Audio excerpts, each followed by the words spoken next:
Ce n'est un secret pour personne, Bernard Tapie était un passionné de sport, et plus particulièrement de football.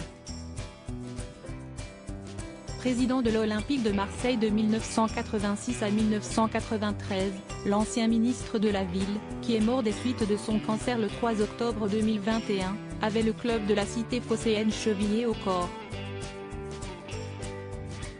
Dans une interview accordée aux Parisiens et parue ce vendredi 6 janvier, Michel Denisot, lui aussi très attaché au ballon rond, a relaté une conversation qu'il a eue avec le père de Stéphane Tapie avant qu'il ne disparaisse.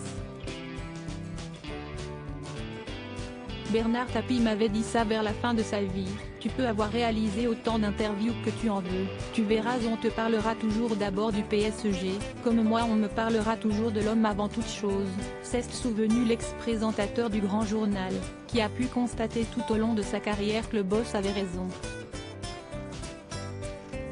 Si est-il vrai. J'ai fait 50 ans de télé et plus de 15.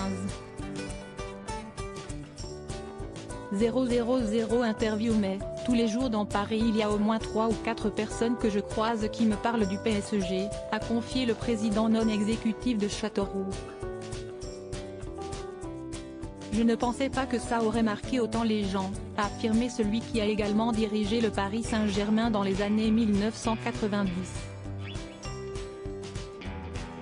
Supérieur à obsèques de Bernard Tapie, sa veuve et ses enfants réunis pour un dernier adieu. Le mot très dur du fils de Bernard Tapie après la mort de sa mère avant de faire face à la mort de son père Bernard Tapie, son fils Stéphane a dû surmonter la perte de sa mère Michel Leyec. Suite à cette disparition, le fils de l'ancien homme d'affaires a eu des mots très durs envers son père, comme il l'a révélé dans son livre Comment te dire au revoir, qui paraîtra aux éditions Michel Lafon le 12 janvier prochain. Pendant 3 jours, je ne cessais de répéter à mon père, pourquoi elle est pas toi? C'était très dur à entendre, a-t-il écrit dans les bonnes feuilles de son ouvrage, publié en exclusivité dans le dernier numéro de Gala, ce jeudi 5 janvier. Et pour cause, Stéphane Tapie venait de perdre son principal point de repère, sa mère. Mon père, qui suivait quotidiennement son état de santé, m'a téléphoné pour me prévenir que c'était fini. Mon chagrin a été terrible, j'étais complètement perdu, a-t-il avoué avec tristesse et émotion. Face à cette épreuve, père et fils ont finalement mis leurs différends de côté pour avancer, ensemble, et se soutenir mutuellement.